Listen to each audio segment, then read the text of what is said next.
Baik, sebelumnya Assalamualaikum warahmatullahi wabarakatuh. Perkenalkan, nama saya Nila Marika Tiarasari dengan NIM 225333631 dari kelas TI 7D.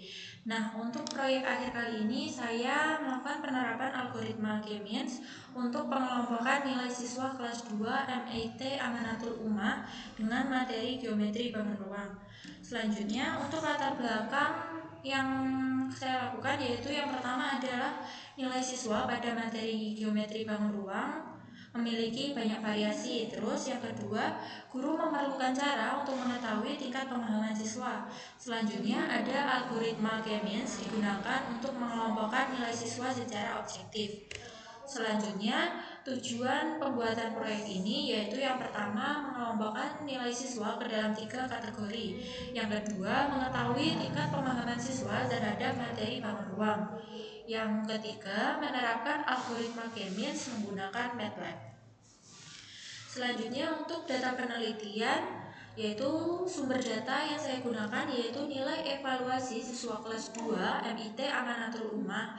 Untuk materinya yaitu geometri bangun ruang.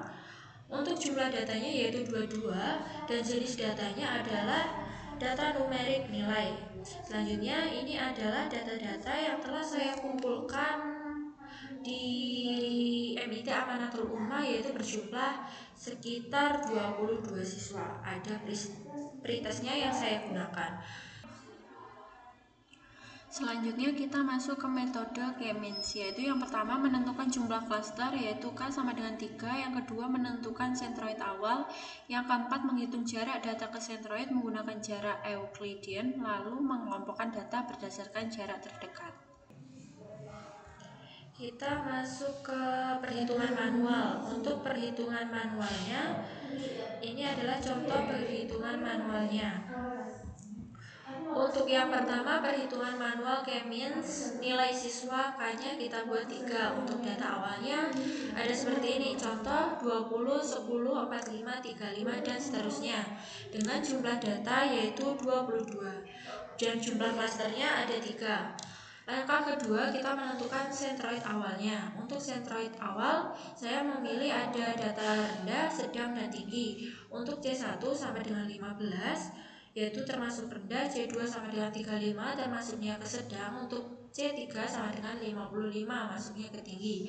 Sentroid awal ini hanya titik start. Sentroid akan bergerak ke rata-rata klaster setelah iterasi. Untuk iterasi pertama saya menentukan klasternya. Cara menentukan klasternya yaitu dengan cara misal kita pilih data yang 20. Nah, untuk data 20 itu jarak ke C1 nya sama dengan 15. Kenapa 15? Soalnya 20 ke C1 15 ini adalah 5. Untuk 20 ke C2 15. Kenapa 15? Soalnya 20 ke 35 yaitu jaraknya 15. Dan untuk C3 nya sama dengan 35. Jadi untuk data 20 klasternya masuk ke 5 karena jarak terdekatnya adalah 5. Dan seterusnya. Langkah keempat yaitu update sentroid, yaitu menggunakan rumus yaitu jumlah data klaster dibagi nilai klaster. Misal C1, kita pilih dulu C1 nya, yang masuk C1 di bagian ini tadi apa? Misal ada 20, 10, 45 20, 10, nah itu masuknya ke C1.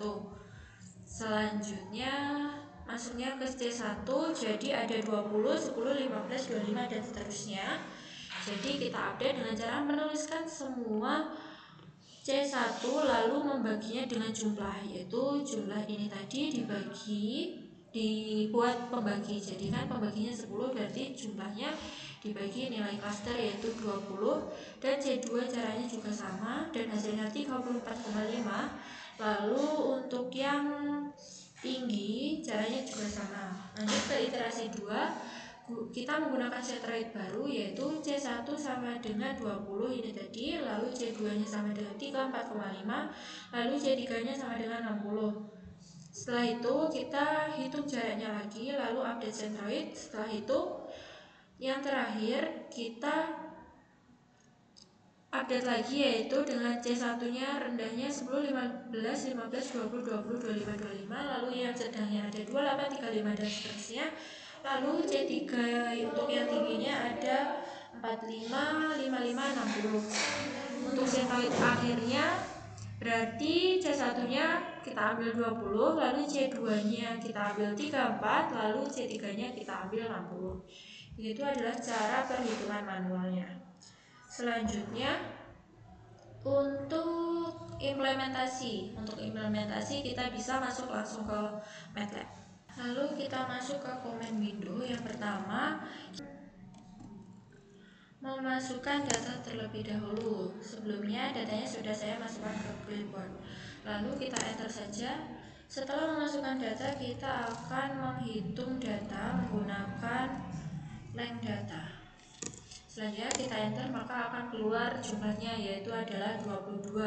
Selanjutnya kita mengubah data menjadi vektor kolom dengan cara X sama dengan data PT1 titik koma. Selanjutnya kita melakukan proses clustering k-means, yaitu dengan cara IDX, J sama dengan k-means X, K. Selanjutnya kita enter. Mungkin ini kita menentukan jumlah clusternya terlebih dahulu. Misal clusternya adalah 3, lalu baru kita bisa masukkan proses clusteringnya.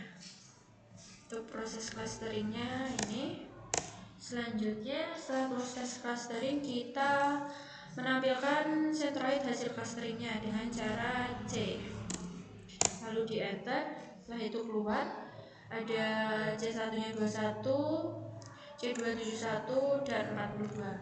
Selanjutnya kita menampilkan hasil cluster setiap data dengan ID. Selanjutnya setelah itu kita akan memvisualisasikan hasil clusteringnya, yaitu dengan cara figur, GS scatter, lalu title, X label, Y label, dan grid-nya dipegang. Lalu akan menampilkan visualisasi dari clustering. Nah, ini adalah tampilan hasil clustering nilai siswa menggunakan k-means. Nah, hasil MATLAB-nya tadi untuk centroid hasil clusteringnya, clustering 1 rendah yaitu 21,08, untuk clustering 2 nilainya sedang 42,86, clustering 3 nilai tinggi yaitu 71,67. Selanjutnya visualisasi yang tadi, yaitu grafik menunjukkan hasil pengelompokan siswa, setiap warna menunjukkan satu cluster. Grafik membantu memahami distribusi kemampuan siswa. Selanjutnya kesimpulannya, algoritma k-means berhasil mengelompokkan nilai siswa. Dan yang kedua, hasil clustering menunjukkan 3 tingkat pemahaman siswa. Dan yang terakhir, MATLAB mempermudah proses analisis data.